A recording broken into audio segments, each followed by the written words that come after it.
Feeling allergic to small talk? That's a feature, not a bug. If surface-level chatter suddenly makes your skin crawl, you're not broken, you're upgrading.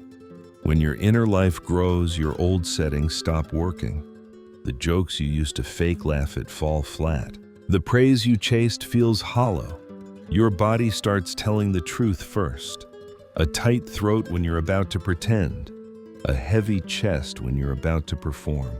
A warm release in the belly when you finally say what's real. That's the signal. You're not becoming difficult. You're becoming honest. Here's what we're doing today. I'm going to walk you through 8 quiet quits that tend to happen as you grow spiritually. Subtle shifts you almost can't help.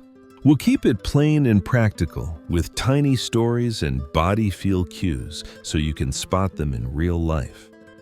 You'll learn why likes stop landing, why being special starts to feel silly, and why fake positivity suddenly tastes like cardboard. You'll see how certainty loosens, blame loses flavor, and meditation stops being a hiding place. You'll also notice a new kind of connection sneaking back in, the kind that doesn't require a mask. Each quit frees real energy you can use at work, with family, and in the quiet moments at night when your brain won't stop scrolling through worries. Why does this matter? Because trying to grow while clinging to old patterns is like driving with the parking brake on. It burns you out. These quits release that drag. They give you inner authority instead of approval hunger, realness instead of performance. Full feeling instead of forced smiles, peace with mystery instead of mental wrestling, responsibility instead of loops of blame, embodiment instead of escape, clean relationships instead of lonely superiority, and finally, wholeness instead of a shiny mask. As we move through each quit, check your body. Notice the micro signs: jaw softening, shoulders dropping, breath deepening, palms warming. Your system already knows what's true. By the end, you'll have a simple map and a calmer nervous system to navigate this shift without burning bridges or abandoning yourself. Ready? Let's start where the old game usually cracks first. Remember that moment when the compliment didn't land? Same words as always, but your body didn't light up. That's the first crack. The like counter stops feeling like oxygen. The promotion email reads like a weather report. You try to smile like you care, and your throat tightens. That's not you being ungrateful. That's your inner compass waking up. Here's what's happening in simple terms. You've got 2 drivers inside, the ego and the deeper self. The ego runs on outside fuel, ratings, claps, thumbs ups. The self runs on truth. As you grow, the self gets stronger. External validation becomes like candy after a stomach bug. It used to give you a quick rush. Now it makes you queasy. So your system quietly refuses to perform, not out of rebellion, out of alignment. Watch the body feel cues. Before you people please, your jaw locks. When you're about to post for attention, your chest feels heavy.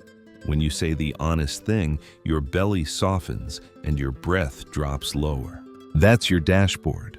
Trust it. Quick story. A designer I coached was the gold star kid at work. Praise kept her moving. Then one afternoon, she opened another amazing job message and felt nothing.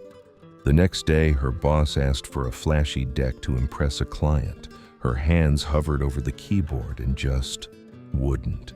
She thought she was burned out. She wasn't. She'd outgrown the trick of earning worth by entertaining. She switched to telling the truth in the meeting. Fewer slides, clearer thinking, calm body. Client signed anyway. Different fuel, same results, without the panic. Another one. A son who always called his dad for approval started noticing a tiny dizziness right before dialing. He waited, breathed, and asked himself, "What do I know is right here?" He made the choice first, then shared it later. Their relationship didn't collapse, it matured. He didn't need permission to be himself. This shift doesn't mean you stop enjoying compliments. It means they're seasoning, not dinner. You still value feedback. You just don't kneel to it.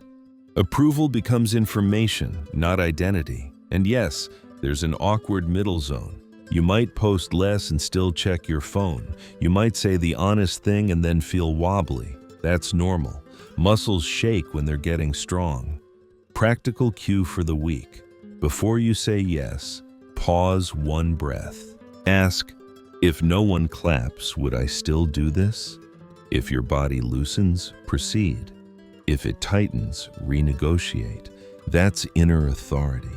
Quiet, steady, not flashy. And once you taste it, performing for points feels impossible.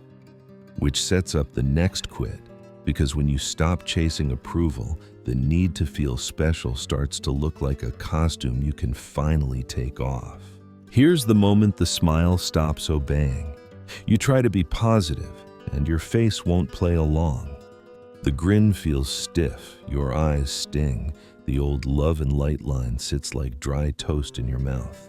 That's not failure, that's your system refusing to fake it.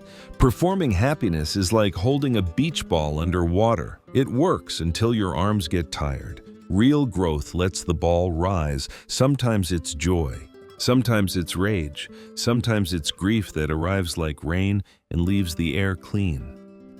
Feeling fully doesn't make you negative, it makes you honest. And honesty heals faster than pretending. Body feel cues. When you're about to paste on a smile, notice the tight cheeks, the shallow breath, the buzzing forehead. When you name the real feeling, I'm sad, I'm scared, I'm mad, watch what happens. Your belly warms, your shoulders drop, your breath gets heavier, slower. That's truth turning the dimmer switch up. Quick story, Lena was the light work only friend, always rephrasing pain into lessons. Then her relationship ended. She tried to jump straight to gratitude. Her throat burned. So she let herself sob for 10 minutes. No captions, no wisdom. Afterward, she made tea and texted one honest sentence to a friend. Today hurts. The friend showed up. Connection replaced performance. Another one.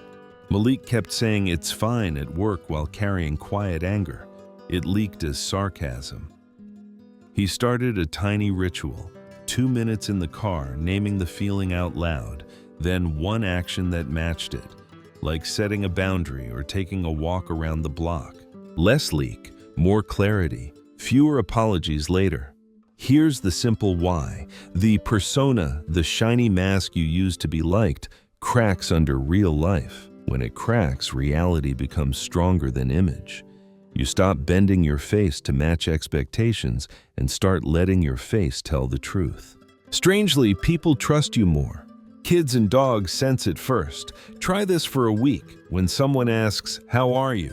answer in one clear sentence that's 60% honest, not a trauma dump. Just true enough to feel your feet on the floor. I'm tired but hopeful. I'm stressed and taking it slow. Watch your body exhale. Feeling fully doesn't trap you in sadness. It moves you through it. Which sets up the next quit. Because when you stop performing happiness, you also stop needing airtight answers. You trade the fake smile for a steady calm, the kind that can sit with mystery without breaking. Here's the moment the smile stops obeying. You try to be positive, and your face won't play along. The grin feels stiff, your eyes sting, the old love and light line sits like dry toast in your mouth. That's not failure, that's your system refusing to fake it. Performing happiness is like holding a beach ball under water. It works until your arms get tired. Real growth lets the ball rise. Sometimes it's joy, sometimes it's rage, sometimes it's grief that arrives like rain and leaves the air clean. Feeling fully doesn't make you negative, it makes you honest. And honesty heals faster than pretending. Body feel cues. When you're about to paste on a smile, notice the tight cheeks, the shallow breath, the buzzing forehead. When you name the real feeling, I'm sad, I'm scared, I'm mad, watch what happens. Your belly warms, your shoulders drop, your breath gets heavier, slower. That's truth turning the dimmer switch up. Quick story, Lena was the light work only friend, always rephrasing pain into lessons. Then her relationship ended. She tried to jump straight to gratitude. Her throat burned. So she let herself sob for 10 minutes. No captions, no wisdom. Afterward, she made tea and texted one honest sentence to a friend. Today hurts. The friend showed up. Connection replaced performance. Another one. Malik kept saying it's fine at work while carrying quiet anger. It leaked as sarcasm. He started a tiny ritual. 2 minutes in the car, naming the feeling out loud, then one action that matched it, like setting a boundary or taking a walk around the block. Less leak, more clarity, fewer apologies later. Here's the simple why. The persona, the shiny mask you use to be liked, cracks under real life. When it cracks, reality becomes stronger than image. You stop bending your face to match expectations and start letting your face tell the truth. Strangely, people trust you more. Kids and dogs sense it first. Try this for a week. When someone asks, "How are you?" answer in one clear sentence that's 60% honest, not a trauma dump. Just true enough to feel your feet on the floor. I'm tired but hopeful. I'm stressed and taking it slow. Watch your body exhale. Feeling fully doesn't trap you in sadness. It moves you through it. Which sets up the next quit. Because when you stop performing happiness, you also stop needing airtight answers. You trade the fake smile for a steady calm, the kind that can sit with mystery without breaking. Here's where the costume slips. After you stop chasing applause, the next habit loses flavor, proving you're deep. You drop a clever insight, and instead of pride, you feel ick. That little cringe in your gut? That's your spirit whispering, we don't need this anymore. Think of special like glitter glued to skin. Fun at first, then it itches. Early on, being the wise one or the intense one felt like identity. You shared your morning practice, your synchronicities, your books, your breakthroughs, because it signaled you were awake. But as you grow, the body gives you new data. Right before you flex, your shoulders rise. Your mouth dries. Your smile feels pasted on. Say something ordinary and true and your face softens. Your breath comes back. That's the signal. Authenticity. Performance. Quick story. Mia loved being the spiritual friend. Long voice notes, big lessons, gentle superiority. Then, one dinner, she started explaining a dream symbol and heard herself from the outside. It sounded like a lecture. Her stomach flipped. She stopped mid-sentence and said, "Honestly, I'm tired." Everyone exhaled. Real connection began. No show, just humans. Another one. Jay used to post long captions about consciousness. Lately, he writes one clear sentence and goes for a walk. Fewer hearts, more peace. Strangely, the right people DM him now. Not because he looked brilliant, but because he felt like a person. Here's the simple why. When your sense of self comes from the inside, you don't need to stand on tiptoes. Inflation, the ego puffing up, deflates. Uniqueness doesn't vanish. It gets quieter and stronger. A tree doesn't try to be a tree. It grows rings. You don't try to be original. You just are when you stop acting. Body feel cues to spot this shift. Before the flex, tight jaw, lifted chest, buzz in the forehead. After the truth, warm belly, grounded feet, slower eyes. Try this practice for a week. When you're about to share something impressive, ask, "If I said this simply, what would I say?" Then say that. Notice the relief. Notice the space it gives others. Being real won't make you invisible. It makes you available. People can finally find you, not the costume. And that sets up the next quit, because once the show ends, you can stop pretending you're happy all the time and start feeling everything for real. When the smile performance ends, the mind tries a new trick. It hunts for perfect answers. It wants a rule book, a guarantee, a map with every turn highlighted. But watch, your hot takes cool. The urge to prove softens. You start saying, "I'm not sure," and instead of panic, your ribs expand. That's the shift. You're trading rigid knowing for steady presence. Certainty feels safe because it gives you walls. Mystery feels safer because it gives you space. Think of it like driving in fog. You don't see the whole road, but you see far enough to move. That's all real life ever gives. One clear step, then the next. Trying to force full visibility only tires your brain and tightens your body. Body feel cues. When you're clinging to an answer, your forehead pinches and your breath gets stuck at the top of your chest. When you allow not knowing, your eyes soften, your belly warms, and your exhale lengthens. You don't shrink, you widen. Quick story. Nora used to be a systems person. Love had steps. Healing had a timeline. Career had a ladder. Then her plan broke. Instead of building a bigger plan, she tried a smaller question. What's the kindest next inch? 1 inch led to an honest phone call. That call led to a simple boundary. The boundary led to a real opportunity she couldn't have scheduled. Less noise, more flow. Another one. Luis loved debates. He felt alive winning them. Lately, mid-argument, he notices a warm drop in his belly and says, "You might be right. Tell me more." Not to surrender, but to learn. Magic happens. People open. The room gets smarter. He acts with more precision, not less. Here's the simple why. Psychological maturity means holding paradox, two truths that don't cancel each other.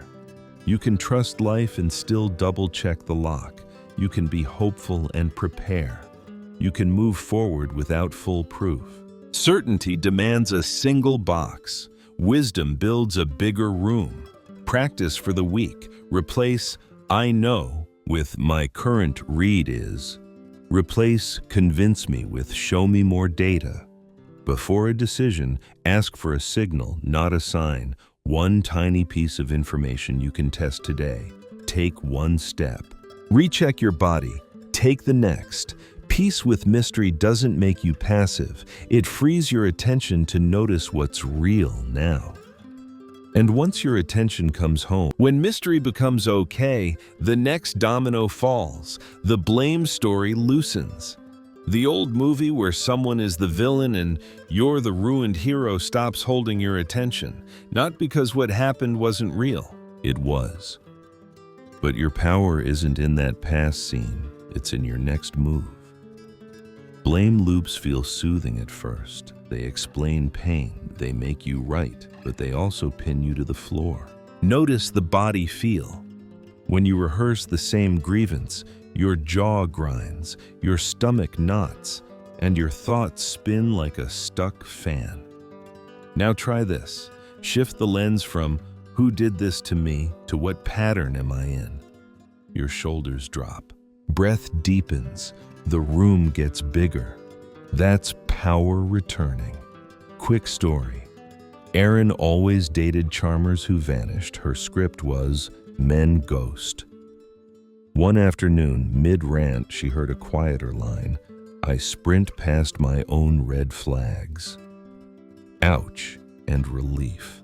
She started a tiny rule. No second date unless the first one felt calm in her body. 2 months later, no ghosts. Not magic. Pattern shift. Another one. Chris was sure his manager blocked his growth. He kept score. He simmered.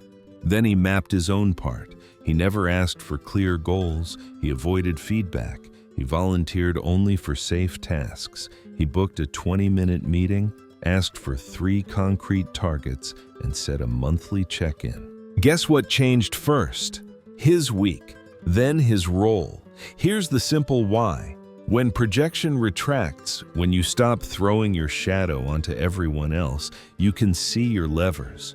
You can't edit other people's nervous systems. You can edit your choices, your boundaries, your habits. That's radical responsibility. It's not self-blame. It's self-ownership. Try the 3-step snap-out this week. Name it. I'm looping blame. Feel your feet. Find the pattern. What do I do, choose, or ignore that keeps this alive? Pick one lever. Boundary, request, plan, or exit. 1 inch today. Body cue, you're on track. Less heat in the cheeks, more warmth in the belly. Less speed in your thoughts, more weight in your legs. You'll still grieve, you'll still protect yourself. But you won't outsource your power to the past. And once you stop using blame to cope, another quiet quit becomes possible. You stop using spirituality to hide. Instead of floating above your life, you drop into it, fully, kindly, in a body you can actually live in. When blame drops, another disguise shows up, floating. You know the move, quoting big truths to avoid small pains. Everything happens for a reason, you say, while your chest is on fire. I'm above anger, you whisper, while your jaw could crack a walnut. That's not peace. That's escape dressed as wisdom. Spiritual bypassing is using higher ideas to dodge human mess. It sounds holy. It leaves you numb. Your body tells on you first. Notice the cues: tingling scalp, cold hands, breath stuck in the throat, smile that never reaches the eyes. You talk about surrender but can't taste your coffee. You say you forgive, but your shoulders are iron. That mismatch is your signal. Come back down. Quick story. Priya meditated 2 hours a day and called it equanimity. Really, she was avoiding saying no. Her neighbor kept dumping tasks on her. She'd breathe it away, then resent it later. One afternoon, she felt the heat rise in her cheeks and tried to send love. Her stomach knotted tighter. So she did something new. Put a hand on that knot, took 3 low breaths and said, I can't help with that. The sky did not fall. The knot melted. That wasn't unspiritual. That was spiritual in a spine. Another one.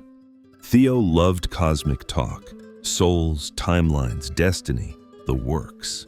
Meanwhile, he hadn't eaten a real meal in days. He kept calling it intermittent fasting for clarity. His hands shook. A friend asked one simple question: what would care look like right now? He made eggs, drank water, and felt his feet again. The stars didn't go anywhere. He just returned to Earth enough to see them. Here's the simple why. Growth isn't leaving the body, it's living in it. Spirit isn't a ladder out, it's the light you carry into your Monday. When you stop using practices to numb, practices start working. Meditation becomes a charger, not a hiding place. Prayer becomes a door, not a lock. Try the 4-point return when you feel yourself float. Name it. I'm escaping. Locate it. Where is the sensation? Throat, gut, chest? Breathe there. 4 slow exhales into that spot. Do one earthy action. Drink water, eat, shower, stretch, or speak one boundary. Body feel that you're back. Warmer palms, heavier legs, slower eyes, breath dropping low. You'll find you don't lose the sky by landing. You gain a ground that can hold it. Once you live in your body, connecting with other bodies gets easier.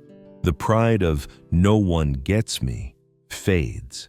You realize you can meet people. Here's the plot twist no one expects. After you land in your body, you realize you don't need a mountaintop to be sane. You can sit at a kitchen table with loud relatives or in a meeting with 10 different agendas and still feel like yourself. The old line, "no one gets me," starts sounding dramatic. Not wrong, just stale. You don't need everyone to get you to be you. Isolation. Pride feels powerful. It's clean. No mess, no misunderstandings. But it's also lonely armor. The body tells on you here too. Notice the cues: lifted chest, chin slightly up, eyes scanning for flaws in everyone else. Tight throat when small talk begins. Stomach drop after you leave like you skipped dinner on purpose. That's not depth, that's distance. Quick story. Sarah used to dip out of group chats because the vibe was low. She said she had standards. Really, she had fear. If she stayed, she might be seen in her ordinary moods, not just her highlight reel. So she tried a new move. Stay 5 minutes longer, but stay as herself. When the convo went shallow, she asked one kind question. What's been hard this week? The circle softened, people answered. She didn't merge. She led with presence. Another one. Omar prided himself on protecting his energy. Translation, he ghosted when things got human.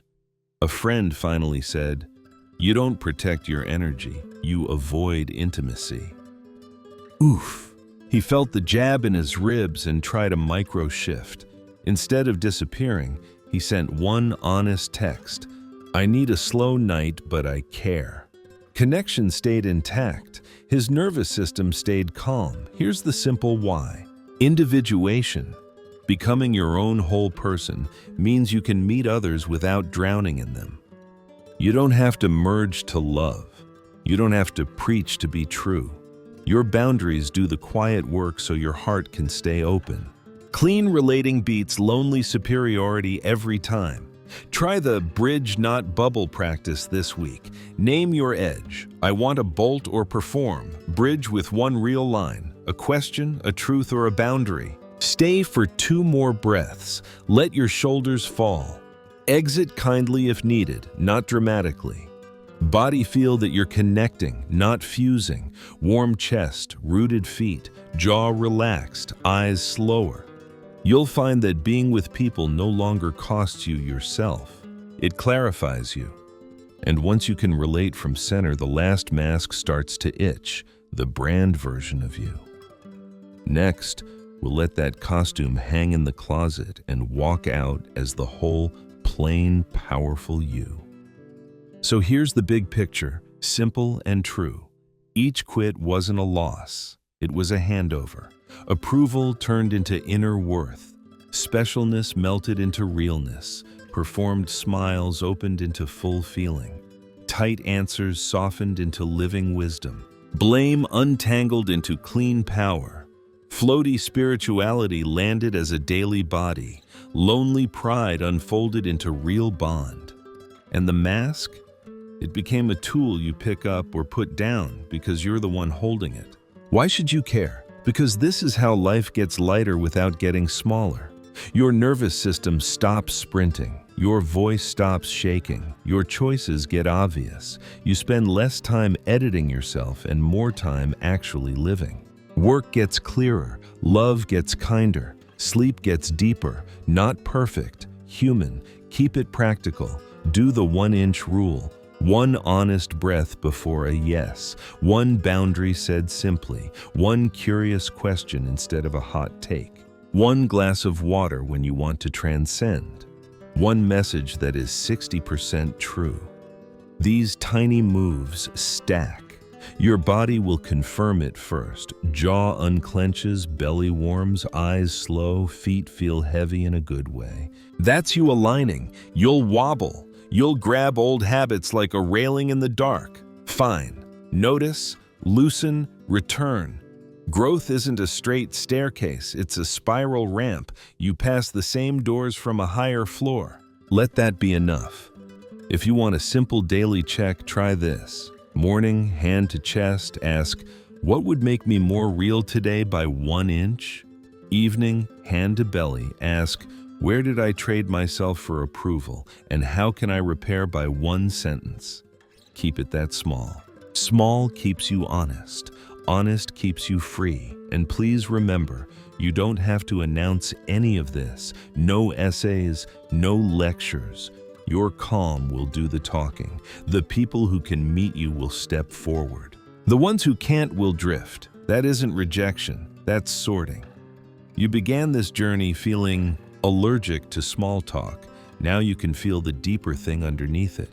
Your life asking for you, not the polished you, the usable you, the warm, clear, ordinary, extraordinary you. In the end, these quits aren't endings at all. They're doors. You're not quitting who you are. You're quitting who you aren't. And that's how becoming begins.